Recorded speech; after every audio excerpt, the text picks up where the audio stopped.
नमस्ते दोस्तों। Acharya point English research and personality development के क्रम में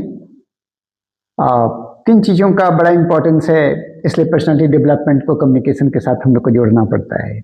तो इसमें कहना क्या है कि focus is very important to achieve anything, maybe it is life, maybe it is success, maybe it is your goal, maybe it is your learning English, or maybe cracking UPSC or IPS examination or any examinations.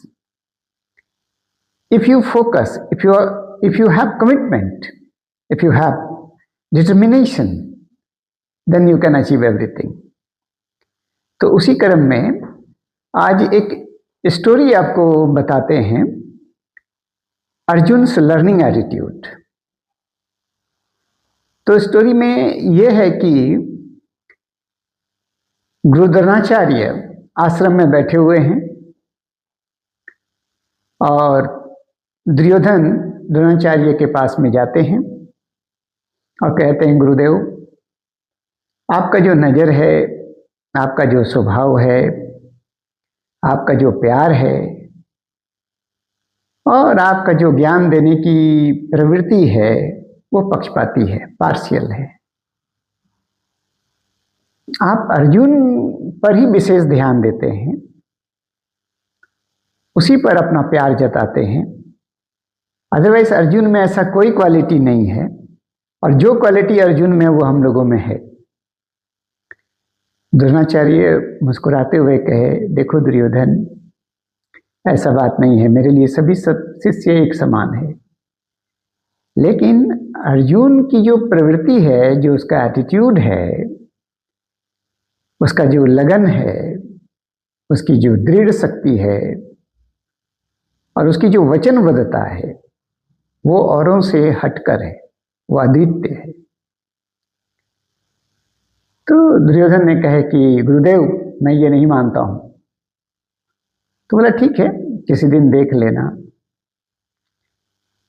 और अर्जुन तो अच्छा student है, तो सच पूछो तो मैं उस पर कम ही ध्यान देता हूं, ज़्यादा ध्यान तो मैं औरों पर देता हूं। लेकिन अर्जुन का लगन ऐसा है, उसका जो प्रवृत्ति ऐसा है, उसका जो कमिटमेंट ऐसा है, इसलिए वो हटकर है। और कोई भी गुरुजी जब देखते हैं कि मैं उस पर, ठीक है, जितना औरों पर ध्यान देता हूँ उस पर देता हूँ, शायद उस पर कमी देता हूँ, लेकिन वो बहुत अच्छा है, तो वही हम लोग के लिए सबसे बड़ा सम्मान है, और कोई बात नहीं है। तो इसी क्रम में आया गया हो गया बात। कुछ दिनों के बाद में गुरु द्रोणाचार्य अचानक घोषणा करते हैं सभी शिष्यों को कि हम लोग जो है आज जंगल के तालाब में स्नान करने के लिए जाएंगे, तो सभी छात्र तैयार हो जाएं। तो सभी जंगल के रास्ते में चल पड़े गुरुदेव के साथ। मध्य रास्ते में, रास्ते के बीच में, जंगल के आसपास, गुरुदेव बोले, नहाने के बाद मैं क्या पहनूंगा, मैं तो अपना वस्त्र ही आश्रम में भूल आया हूं। तो अर्जुन तपाक से बोले, गुरुदेव, मैं आश्रम जाता हूं और लेकर आता हूं। तो बोला, ठीक है, तुम जाओ, इंतजार कर रहे हैं। इस बीच में इन लोगों को कुछ जो है बता दिया करेंगे, समय को बर्बाद नहीं करना है, तो तुम जाओ, कपड़े लेकर के आओ। और अर्जुन चल पड़े आश्रम की ओर। इधर द्रोणाचार्य जी सभी छात्रों को बोले, देखो छात्रों, मैं जमीन पर एक मंत्र लिख रहा हूं, और इस मंत्र का उच्चारण करते हुए अगर मैं तीर चलाऊंगा तो मेरा एक जो तीर है वो सहस्त्र तीरों में, हजारों तीर में चेंज हो जाएगा, और इस पीपल पत्ते के एक एक पत्ते में वो छेद कर देगा। तो ये एक कला है, एक ज्ञान है। तो सभी छात्र बड़ा उत्तेजित हुए, बहुत ताली बजाए। गुरुजी ने मंत्र लिखे, मंत्र उच्चारण किए और तीर चलाए। तो उसका जो एक तीर है हजारों तीरों में बदल गया और एक एक पत्ते में छेद कर दिया। बड़ा आश्चर्य हुआ, सभी लोग काफी खुश हुए। और उसके बाद देखे अर्जुन का आने में देर हो रहा है तो सब तालाब की ओर चल पड़े। अर्जुन आए तालाब में, सभी स्नान किए, वस्त्र धारण किए और वापस आश्रम की ओर चल पड़े। इसी दौरान उसी पीपल पेड़ के नीचे दुर्योधन कहे, गुरुजी हर पत्ते में दूसरा छेद हो गया है। द्रोणाचार्य मन ही मन मुस्कुराए। He chuckled himself, मन ही मन मुस्कुराए और उसने गंभीर होकर पूछा, किसने ये किया है? अर्जुन ने कहा, गुरुदेव मैं क्षमा चाहता हूं, आपकी आज्ञा के बिना ही मैंने किया। जब मैं कब वस्त्र लेकर आया तो देखा यहाँ कोई भी नहीं है, तो मैंने देखा कि बहुत सारे पत्ते गिरे हुए हैं और हर पत्ते में एक छेद है।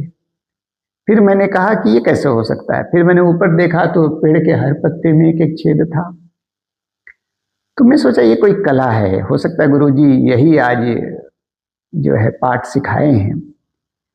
तो मैं इधर उधर देखा तो देखा एक मंत्र लिखा हुआ था, तो मैंने उसका उच्चारण किया लेकिन कुछ हुआ नहीं। फिर मैंने मंत्र उच्चारण किया तो देखा कि पेड़ के पत्ते हिल रहे हैं। फिर मैंने मंत्र उच्चारण करके एक तीर चलाया तो बहुत कुछ खास परिवर्तन नहीं हुआ। लेकिन मैं फिर मंत्र उच्चारण करके एक दो बार कोशिश किया तो वो मेरा जो तीर है कई तीर में बदल गया और हर पत्ते में एक एक छेद कर दिया। तो मैं समझ गया कि ये गुरुजी का आज पाठ था। तो द्रोणाचार्य गुरुजी बोले ना, तुम्हें भगवान आशीर्वाद दे, हमेशा खुश रहो, हमेशा विजयी हो भवा। आशीर्वाद दिए जो उनको देना था। दुर्योधन को बुलाए द्रोणाचार्य जी और बोले, देखो दुर्योधन, मैंने तुम्हें पढ़ाया, तुमने बताया, लेकिन तुमने कोशिश नहीं किया, है ना। लेकिन मैंने अर्जुन को तो पढ़ाया भी नहीं। अर्जुन केवल संकेत से, केवल सिंबल से, केवल इंडिकेशन से समझ गया और कोशिश किया और सफल हुआ। तो तुम लोगों को पढ़ाने के बाद भी तुम लोग ऐसा नहीं किए और उसे मैंने पढ़ाया नहीं, उस पर तो ध्यान भी नहीं दिया, लेकिन उसने ये कर दिखाया। तो फ्रेंड्स, स्टोरी है, हो सकता है मनगढ़ंत हो सकता है ये फिक्शन हो, लेकिन इसमें सीखने वाली बात क्या है कि आप केवल संकेत पा करके ही अगर आप चौकस हो जाते हैं, प्रयास करते हैं और अर्जुन की तरह एटीट्यूड रखते हैं, अपनी प्रवृत्ति रखते हैं, अपना लगन रखते हैं, अपना कमिटमेंट रखते हैं, अपना डिटर्मिनेशन रखते हैं, आप डिसिप्लिन्ड हो जाते हैं, स्वयं पर शासन करते हैं, तो आप दुनिया की किसी भी चीज में लगे हैं, आप एक दिन सफल जरूर होंगे। चाहे वो शिक्षा हो, चाहे कोई पेशा हो, चाहे कोई तैयारी हो, चाहे परिवार संभालने की ही कोई गतिविधि क्यों ना हो। तो कहावत है, opportunity knocks the door, never breaks the door. तो आपके अवसर जो है ना, दरवाजा आहिस्ता आहिस्ता जो है ना नॉक करता है, खटखटाता है।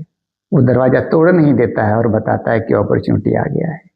वो आपको कान लगा के सुनना पड़ता है, बहुत चौकस रहना पड़ता है, तब अवसर आपके सामने आता है। और आप उस अवसर को समझकर यदि अपना लगन, अपना कमिटमेंट, अपना धैर्य वगैरह सब रखते हैं तो एक दिन क्या होता है कि आप जीत जाते हैं। तो यही था कहानी कि अर्जुन की सीखने की प्रवृत्ति, अर्जुन से लर्निंग एटीट्यूड। तो अर्जुन की तरह आपके अंदर फोकस होना चाहिए, कमिटमेंट होना चाहिए, डिटर्मिनेशन होना चाहिए। जीवन के किसी भी पहलू में आप सफल होंगे, कम से कम अपने आप से संतुष्ट तो होंगे कि मैंने ये कोशिश किया। ओके, तो पर्सनालिटी डेवलपमेंट के क्रम में चार्टर पॉइंट रिसर्च इंग्लिश की तरफ से, और अगर पसंद आए तो इसको लाइक कीजिए, सब्सक्राइब कीजिए, शेयर कीजिए, ताकि हम लोगों को भी मोटिवेशन मिले कि हम लोग भी समाज सेवा, देश सेवा करें, और इसके लिए हम लोग सक्षम हैं। That's all. Thank you very much all my viewers, my subscribers. धन्यवाद सभी को।